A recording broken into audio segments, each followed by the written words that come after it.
Shalom Bapak Ibu Saudara sekalian yang saya kasihi dalam Yesus Kristus. Kita bersyukur kita dapat berjumpa kembali di dalam ibadah yang dilakukan secara online. Sudah hampir sekitar 8 minggu kita tidak beribadah secara bersama-sama. Tapi saya percaya Bapak Ibu Saudara sekalian tetap mengalami kuasa Tuhan, tetap mengalami kebaikan Tuhan, kesehatan dan kasih Tuhan. Baik Bapak Saudara, pada saat ini kita akan sama-sama mendengarkan kebenaran firman Tuhan. Namun sebelumnya mari kita berdoa. Tuhan Yesus, kami mengucap syukur untuk segala hal yang boleh Tuhan nyatakan di dalam hidup kami sampai detik ini. Banyak pertolongan Tuhan yang Tuhan nyatakan bagi kami.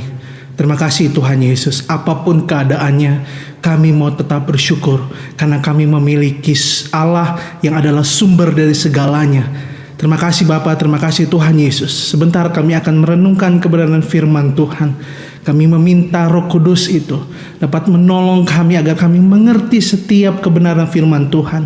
Tuhan juga menolong hambanya yang akan menyampaikan kebenaran firman Tuhan. Engkau menolong hambamu terbatas. Terima kasih Tuhan Yesus. Kami siap untuk mendengar kebenaran firman Tuhan. Hanya di dalam namamu kami sudah berdoa. Haleluya. Amin. Saudara, mari kita sama-sama membuka kebenaran firman Tuhan di dalam Habakuk pasal yang ketiga, ayat yang ke-17 sampai yang ke-19. Habakuk pasal yang ketiga, ayat 17 sampai ayat yang ke-19. Pada saat ini kita akan sama-sama belajar dari seorang nabi yang luar biasa, Nabi Habakuk. Saya akan membacakannya bagi Bapak Ibu Saudara sekalian dan seluruh jemaat Tuhan dapat memperhatikannya di dalam Alkitabnya masing-masing. Sekalipun pohon ara tidak berbunga, pohon anggur tidak berbuah, hasil pohon zaitun mengecewakan. Sekalipun ladang-ladang tidak menghasilkan bahan makanan, kambing domba terhalau dari kurungan, dan tidak ada lembu sapi dalam kandang. Namun aku akan bersorak-sorak di dalam Tuhan, beria-ria di dalam Allah yang menyelamatkan aku. Allah Tuhanku, itulah kekuatanku. Ia membuat kakiku seperti kaki rusa. Ia membiarkan aku berjejak di bukitku. Bapak Ibu Saudara, sebelum kita membahas 3 ayat ini, di mana 3 ayat ini menjadi bagian di pasal yang terakhir dari kitab Habakuk, di mana kitab ini adalah sebagai respon yang paling indah yang diberikan Habakuk kepada Tuhan karena Habakuk sedang mengalami pergumulan yang sangat berat. Saudara, kita akan sama-sama melihat apa yang menjadi latar belakang masalah yang sedang dihadapi oleh Habakuk, sehingga dia menutup kitabnya dengan mengatakan, sekalipun namun aku akan bersorak-sorak di dalam Tuhan. Pasti ada masalah yang sedang dihadapi Habakuk. Mari Bapak Saudara, kita melihat, saya ingin menjelaskan Habakuk, nama Habakuk sendiri memiliki arti adalah memeluk atau bergantung. Dari nama ini itu sudah mencerminkan siapa Habakuk ketika dia dipercaya oleh Tuhan untuk menjadi nabi bagi bangsa Israel. Saudara, dia adalah seorang nabi yang betul-betul bergantung kepada Tuhan setelah melewati masalah ataupun pergumulan yang sangat berat. Apa yang sedang dihadapi oleh seorang nabi Habakuk? Saudara, mari kita melihat di dalam pasal yang pertama, kita akan melihat latar belakang masalah yang sedang dihadapi oleh Habakuk. Pasal yang pertama, ayat 2 sampai yang keempat itu menjelaskan ada 2 masalah yang sedang dihadapi oleh Habakuk. Yang pertama, yang menjadi pertanyaan bagi Habakuk kepada Allah, yaitu Elohim atau Yahweh, dia bertanya, mengapa kejahatan sepertinya tidak dihukum? Dan yang kedua, pertanyaan yang terjadi adalah, mengapa Allah diam atau tidak mendengarkan jeritan umatnya? Apa maksud pertanyaan-pertanyaan yang disampaikan oleh Habakuk? Bapak Saudara tahu bahwa Habakuk ini menjadi seorang nabi di tengah bangsa Israel, di mana keadaan bangsa Israel sedang dijajah oleh bangsa Kasdim atau Babel. Tidak gampang bagi bangsa Israel untuk menghadapi hal yang seperti ini. Indonesia dijajah oleh bangsa Belanda sekitar 3,5 abad. Tidak mudah, Saudara. Banyak penganiayaan yang terjadi. banyak kerja paksa yang dilakukan.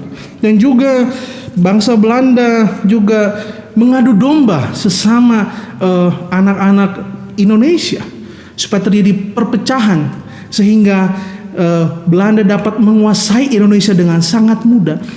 Kurang lebih kejadiannya sama, atau bisa dikatakan lebih kejam lagi. Bangsa Kasdim atau Babel melakukan kejahatan kepada bangsa Israel, sehingga Nabi Habakuk berdiri di hadapan Tuhan mewakili bangsa Israel. Dia berkatakan, Tuhan, mengapa engkau sepertinya tidak mendengar seruan kami? Dikatakan ayat yang kedua, berapa lama lagi Tuhan aku berteriak tetapi tidak kau dengar? Aku berseru kepadamu penindasan tetapi tidak kau tolong. Mengapa engkau memperlihatkan kepadaku kejahatan sehingga aku memandang kelaliman? Ya, aniaya dan kekerasan ada di depan mataku, perbantahan dan pertikaian terjadi. Itulah sebabnya hukum kehilangan kekuatannya dan tidak pernah muncul keadilan. Sebab orang fasik mengepung orang benar, itulah sebabnya keadilan muncul terbalik. Saudara, inilah yang terjadi, bahwa Habakuk meminta pertolongan Tuhan karena melihat situasi yang seperti ini. Bangsa Israel yang adalah umat pilihan Allah dijajah oleh bangsa kafir, bangsa fasik, melakukan kekejaman, kelaliman kepada bangsa Israel, sehingga Habakuk mewakili umat pilihan Allah ini berdiri di hadapan Tuhan, berseru kepada Tuhan, meminta pertolongan agar Tuhan menjawab, menolong. Ini masalah yang dihadapi oleh Habakuk. Hal yang sama saat ini pun terkadang terjadi dengan kita. Mungkin ada yang berdoa supaya sakitnya sembuh. Sudah berapa lama Bapak Ibu Saudara berdoa bagi Bapak Ibu Saudara sendiri yang mungkin ada yang sakit, berdoa supaya Tuhan sembuhkan, tapi belum ada jawaban. Sepertinya Tuhan menutup telinga, Tuhan tidak mendengar, apalagi Tuhan menjawab. Orang tua berdoa bagi anak-anaknya supaya anak-anaknya mengalami perubahan, hingga hidupnya takut akan Tuhan, tapi belum terjadi apa-apa. Anak-anak berdoa untuk orang tua supaya orang tuanya dapat berfungsi sebagaimana mestinya sebagai ayah dan sebagai ibu, tapi tidak ada terjadi apa-apa. Sepertinya Tuhan memalingkan wajahnya. Inilah yang terjadi oleh Habakuk, sama seperti kita saat ini. Mungkin kita berseru sudah lama untuk satu jawaban doa, tapi itu belum terjadi. Kita masih menunggu sampai detik ini, sehingga ketika Tuhan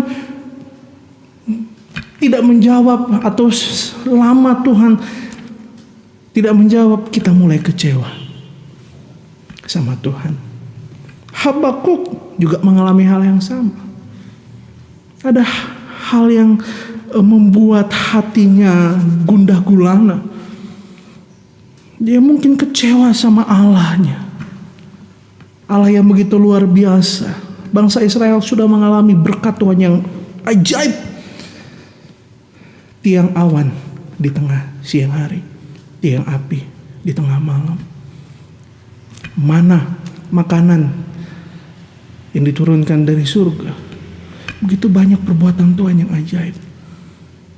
Laut Teberau dibelah menjadi dua agar bangsa Israel dapat melewatinya. Banyak perbuatan Tuhan yang ajaib. Tetapi Habakuk berkata, Tuhan, kami minta pertolongan-Mu. Itu juga yang mungkin saat ini kita alami. Kita berdoa, Tuhan, aku berseru, Tuhan menjawab, tolong jawab doaku. Ini masalah yang Habakuk hadapi di pasal yang pertama, dan juga yang kita hadapi mungkin saat-saat ini. Pasal 1 berbicara pertanyaan yang Habakuk naikkan kepada Tuhan, karena Tuhan sepertinya diam dan tidak menjawab apa-apa. Pasal yang kedua menjelaskan hal yang luar biasa. Pasal yang kedua, ayat yang pertama dikatakan, aku mau berdiri di tempat pengintaianku dan berdiri tegak di menara. Aku mau meninjau dan menantikan apa yang akan difirmankannya kepadaku dan apa yang akan dijawabnya atas pengaduanku. Pasal yang kedua ayat yang pertama ini sedang berbicara sama. Itu kerinduan supaya Tuhan menjawab. Menanti-nantikan jawaban Tuhan. Kerinduan berbicara juga mengenai kekangenan. Kita kangen Tuhan untuk melakukan perkara-perkara yang ajaib dalam hidup kita. Saudara, kalau kita pacaran, apalagi yang baru jatuh cinta, ya, kalau pasangannya berjanji bahwa nanti akan menelpon, pasti pasangan yang satu akan menunggu kapan. Misalnya cowok itu berjanji, yang pasti cewek akan menunggu sesuai jam yang sudah ditentukannya. Dia menunggu, dia ingin mendengar suara dari kekasih hatinya. Orang yang jatuh cinta itu kangennya luar biasa. Seperti itu juga yang dialami oleh Habakuk. Dia rindu sekali Tuhan dapat berbicara, dapat menjawab setiap seruannya kepada bangsa Israel. Dan luar biasanya Tuhan menjawab. Ayat yang kedua, lalu Tuhan menjawab aku demikian, tuliskanlah penglihatan itu dan ukirkanlah itu pada loh-loh supaya orang sambil lalu dapat membacanya. Saudara, ayat yang kedua Tuhan mulai berseru. Tapi Tuhan tidak berseru atau menjawab dengan langsung bahwa bangsa Israel akan bebas. Tapi Tuhan mau supaya Habakuk menulis janji-janji Tuhan yang baru bagi Israel, di mana Tuhan akan membebaskan bangsa Israel dari bangsa yang fasik ini, bangsa Kasdim atau Babel ini, saudara. Dan bangsa yang fasik ini akan dihukum oleh Tuhan. Itu janji Tuhan. Tapi belum terjadi saat itu, saudara. Tapi yang luar biasanya, judul perikop pasal yang kedua itu sangat-sangat luar biasa. Dikatakan orang benar akan hidup oleh karena percayanya. Habakuk menantikan jawaban Tuhan. Tuhan mengajar Habakuk bahwa kalau Allah berfirman, Dia berjanji, pasti Dia menepatinya. Diperlukan iman untuk percaya kepada Allah itu. Iman bergandengan dengan kata kesetiaan. Dalam bahasa Yunani, iman itu bisa dikatakan pistis. Tidak jauh beda dengan kesetiaan pistos. Makna yang terkandung di dalamnya sama. Kalau kita mengimani sesuatu, ketika kita percaya kepada Tuhan, berarti kita setia kepada Tuhan yang kita percayai. Kesetiaan dan iman tidak dapat dilepaskan, saudara, di dalam kehidupan kepada Tuhan Yesus. Oleh sebab itu, orang benar tidak hanya mengenai orang yang benar, tapi dia harus hidup oleh karena percayanya. Dia harus setia kepada yang dia percayai. Inilah jawaban Tuhan bagi Habakuk, sehingga Habakuk mulai mengerti apa yang Tuhan mau. Dan pasal yang ketiga inilah respon dari pergulatan yang panjang antara Habakuk kepada Tuhan. Satu hal yang luar biasa, doa Nabi Habakuk, dia memuji Allah yang luar biasa itu. Sekarang kita masuk, saudara, di ayat-ayat yang sudah kita baca. 3 ayat terakhir di pasal yang ketiga ini menjadi penutup yang luar biasa. Tema yang saya ingin berikan pada khotbah kali ini adalah from worry to worship. Dari kekhawatiran, ketakutan kita tetap menyembah Allah. Apa maksudnya saudara dari tema yang saya berikan ini saudara? Worry itu kita berbicara mengenai masalah yang sedang kita hadapi saat ini. Masalah itu bisa berupa doa yang belum dijawab. Itu menjadi masalah. Atau ada masalah-masalah yang lain. Dalam bisnis kita, dalam keluarga kita mungkin. Atau apapun itu. Itu menjadi kekhawatiran kita, ketakutan kita. Tapi yang luar biasanya yang saya mau tekankan adalah bukan di worry-nya, tapi di worship-nya, saudara. Ketakutan akan tetap ada, kekhawatiran akan tetap ada selama kita hidup di dunia ini. Tapi untuk menemukan orang-orang yang tetap memuji Tuhan, menyembah Tuhan dalam hidupnya, itu sulit, saudara. Terkadang masalah itu menghimpit kita sehingga kita lupa bahwa kita memiliki Allah yang besar. Sudah berapa banyak Tuhan lakukan perkara yang ajaib dalam hidup Bapak Ibu Saudara sekalian. Tapi masih saja terkadang ketika kekhawatiran masalah itu datang membuat kita khawatir dan frustasi. Oleh sebab itu yang menjadi hal yang penting adalah worship, menyembah Tuhan. Tingkatan kita tidak lagi hanya fokus kepada masalah di mana kita khawatir dan takut. Tapi fokus kita menyenangkan hati Tuhan. Tetap menjaga hubungan intim dengan Tuhan. Worship berbicara mengenai sikap tunduk dan hormat kepada Allah yang luar biasa itu. Allah pencipta langit dan bumi. Sehingga ketika kita tunduk dan hormat kepada Dia, maka apapun yang Tuhan mau kita lakukan melalui firman-Nya kita lakukan. Karena kita tunduk dan hormat. Kita mengasihi Dia, kita mencintai Dia. From worry to worship. Bagaimana supaya kita tetap menjadi orang-orang yang menyembah Tuhan? Tidak fokus kita tidak teralihkan daripada Tuhan. Fokus kita tetap kepada Tuhan. Ada dua hal penting yang perlu kita perhatikan baik-baik, saudara, supaya hidup kita from worry to worship. Kita tidak lagi fokus kepada masalah atau pergumulan yang membuat kita khawatir, frustasi, stres, merasa diri tidak layak. Ada dua hal penting, saudara, supaya kita tetap menjadi orang-orang yang menyembah Tuhan. Hidup kita menyenangkan hati Tuhan.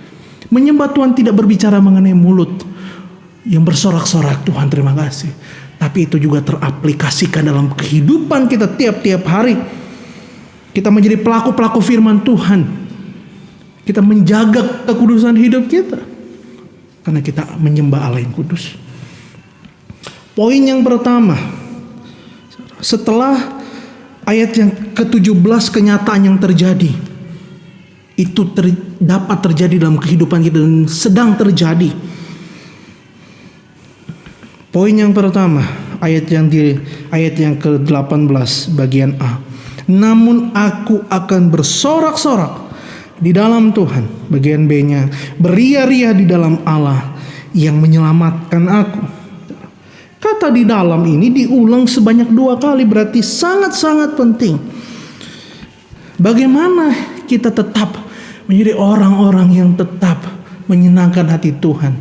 Hidup kita adalah hidup yang menyembah Tuhan. Yang pertama, poin yang pertama, kita harus hidup di dalam Tuhan. Kata di dalam ini begitu luar biasa, saudara. Banyak orang kelihatannya di dalam Tuhan, tapi ketika mengalami masalah, dia mulai menggunakan akal pemikirannya sendiri.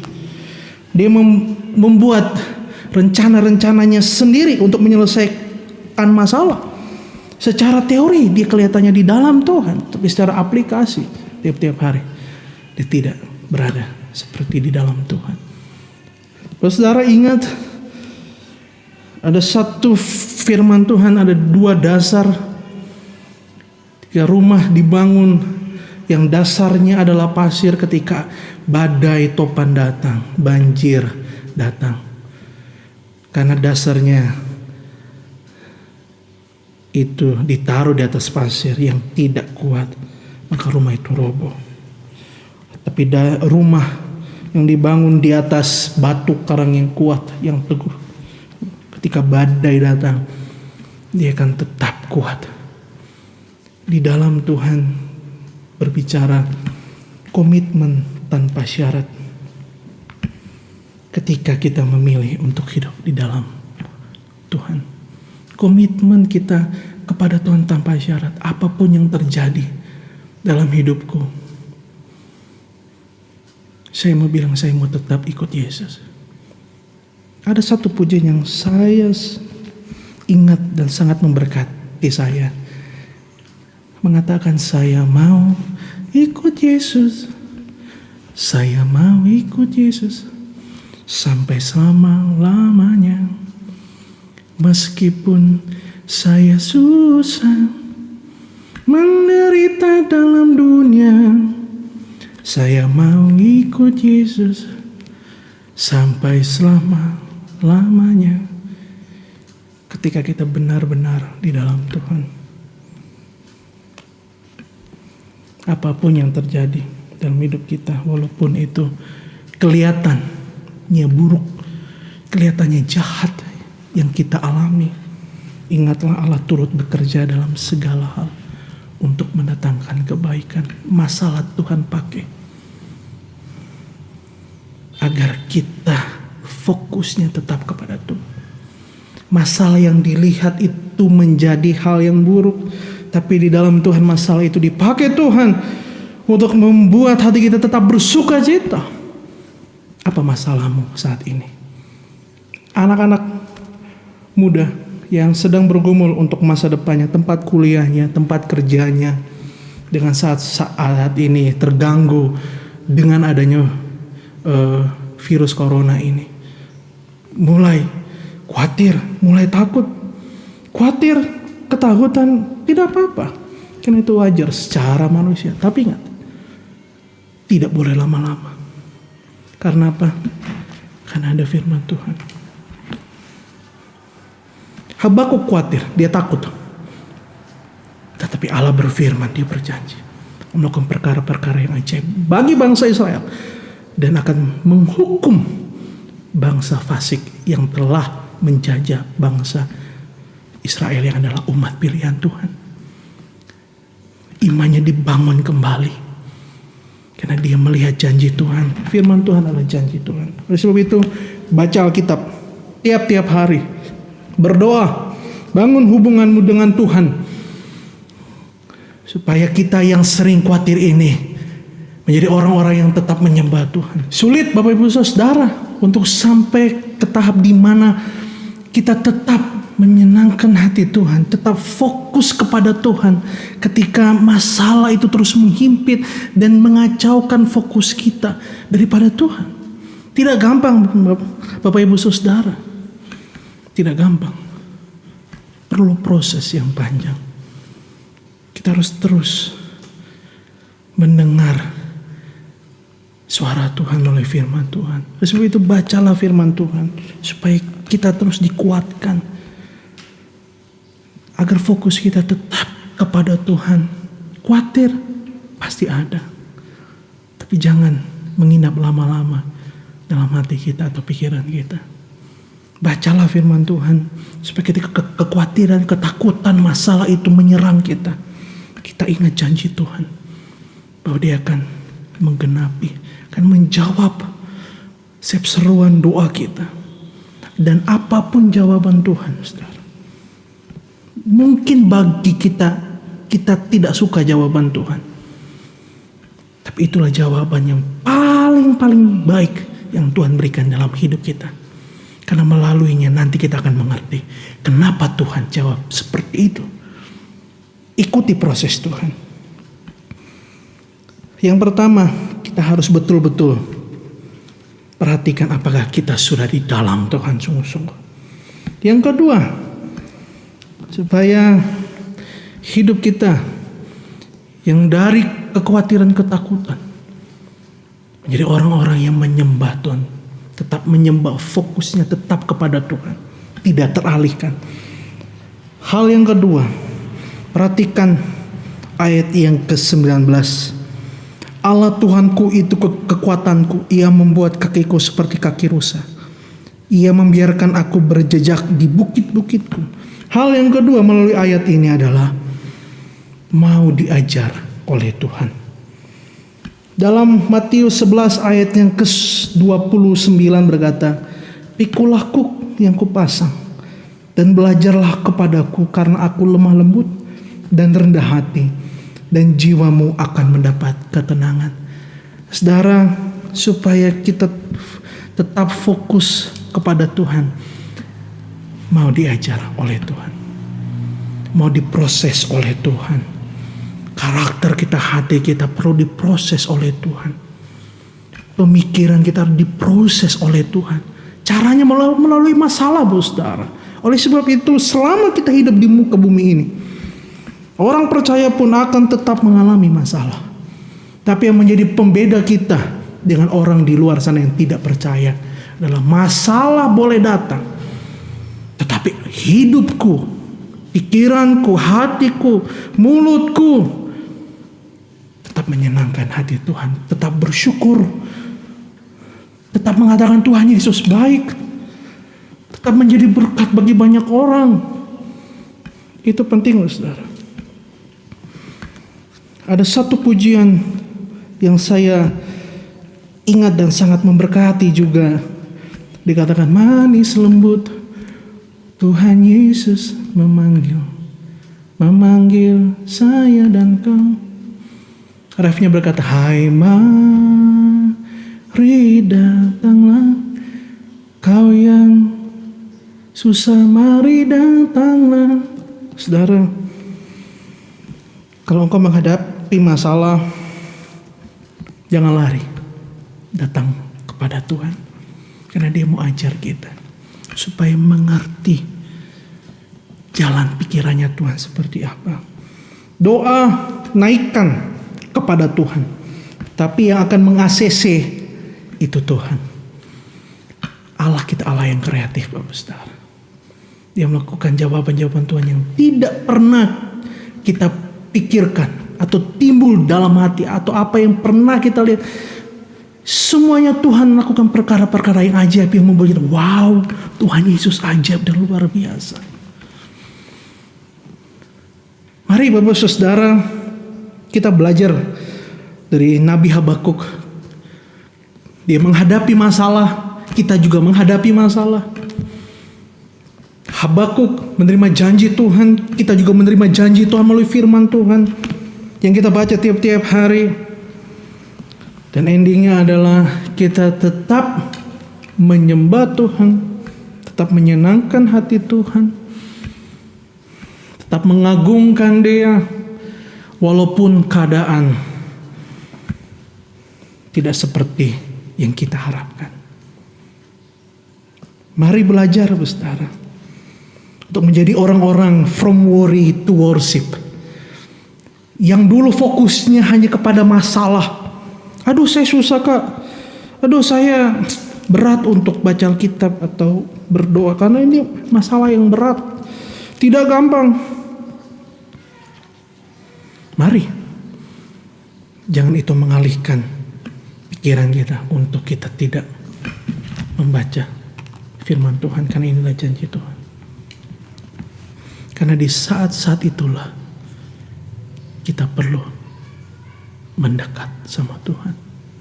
Saya masih ingat ada satu ilustrasi bagaimana Tuhan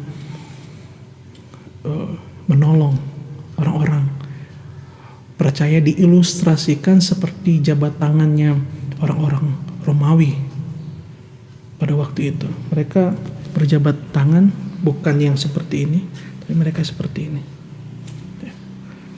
Jadi ketika yang satu lepas, yang satu tetap memegang. Seperti itu juga kita. ketika kita menyerahkan hidup kita dan percaya, Tuhan, hari ini aku percaya sama Engkau, Engkau masuk dalam hatiku dan bertata memimpin hidupku, dan ampuni segala dosaku, kita memegang Tuhan. Tapi ketika masalah datang, pergumulan datang, ketika Tuhan belum menjawab doa, kita mulai melepaskan tangan kita mulai ragu akan Tuhan, kecewa sama Tuhan. Tapi ingat, Tuhan tetap memegang. Ingat kisah Lazarus, Maria dan Marta mengutus orang supaya Tuhan Yesus datang dan menyembuhkan Lazarus. Tapi Tuhan bilang nanti. Tuhan Yesus datang 4 hari setelah Lazarus mati. Menurut manusia, orang pasti akan kecewa. Kok Tuhan kenapa tidak datang dan menyembuhkan? Saya akan berharap sama Tuhan. Tapi Tuhan punya agenda yang luar biasa ajaib.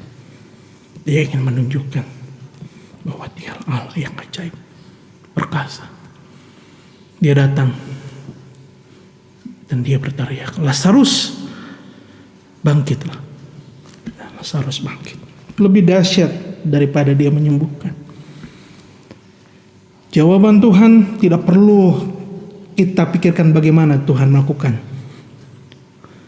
hal yang ajaib dalam hidup kita. Yang perlu kita lakukan adalah berdoa.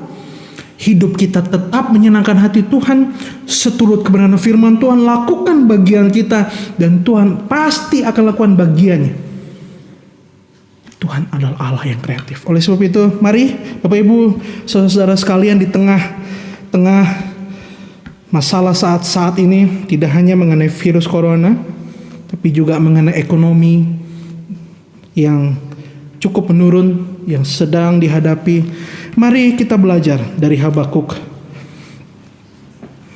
Dia berpegang pada janji Tuhan, dan itu tidak menggentarkan hatinya lagi, karena dia memiliki Allah yang luar biasa. Marilah kita menjadi orang-orang from worry to worship, tidak fokus lagi kepada kekhawatiran, masalah, ketakutan kita. Tapi kita fokusnya kepada Tuhan. Yang pertama, hidup di dalam Tuhan. Yang kedua, mau diajar sama Tuhan. Biarlah kebenaran firman Tuhan memberkati kita dan menolong kita untuk mengerti rencana Tuhan. Selamat hari Minggu. Tuhan Yesus memberkati dan menyertai kita. Amin.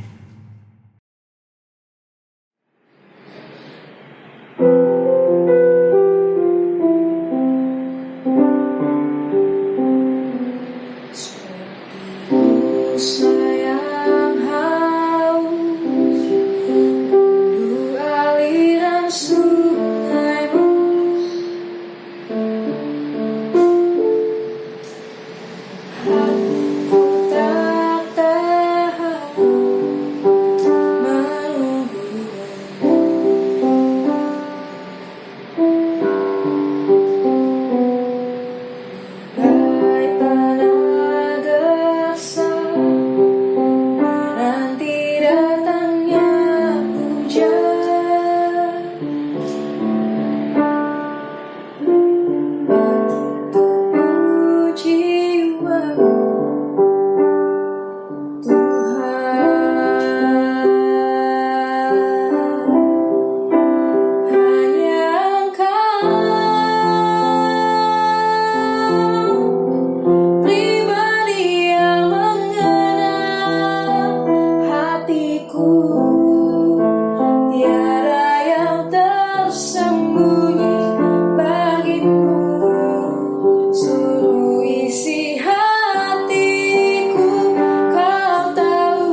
Mari kita sama-sama berdoa. Bapa, di dalam nama Yesus kami sungguh mengucap syukur untuk segala kebaikan Tuhan di dalam kehidupan kami, khususnya firman Tuhan pada hari ini. Kami boleh dikuatkan melalui kebenaran firman-Mu ya Tuhan. Biar kiranya Tuhan yang menolong kami. Kami tidak takut menghadapi apapun juga, tetapi hidup kami sungguh penuh dengan penyembahan kepada Tuhan. Kami percaya Tuhan yang selalu menolong kami, bahkan dalam lembah kekelaman sekalipun juga Engkau ada di sana ya Tuhan. Kami terus memuji Tuhan, kami terus mengagungkan Engkau. Kami percaya pertolongan hanya datang dari Tuhan. Beri pada kami kekuatan, damai sejahtera, sukacita melewati hari-hari yang kami lewati Tuhan. Kami percaya Tuhan yang selalu memberkati kami dan juga menolong kami di dalam segala hal. Kami mengucap syukur untuk segala kebaikan Tuhan. Kami juga bersyukur karena Tuhan yang memberkati kami semua dengan kesehatan yang baik, keluarga kami semua juga dalam keadaan yang baik. Tuhan yang menolong kami di dalam segala hal. Kasih setia Tuhan menyertai kami kemanapun kami melangkah, apapun yang kami kerjakan selalu berhasil bersama dengan Tuhan. Bapak Ibu Saudara sekalian, mari arahkan hatimu kepada Tuhan dan angkat tanganmu di hadapan Tuhan. Biarlah kiranya damai sejahtera daripada Allah Bapa, kasih dan pengorbanan dari Tuhan Yesus Kristus, penyertaan dan juga pertolongan daripada Roh Kudus menyertai Bapak Ibu Saudara sekalian mulai saat ini sampai selama-lamanya. Yang percaya katakan amin. Puji Tuhan, Tuhan berkati Bapak Ibu Saudara sekalian. Amin.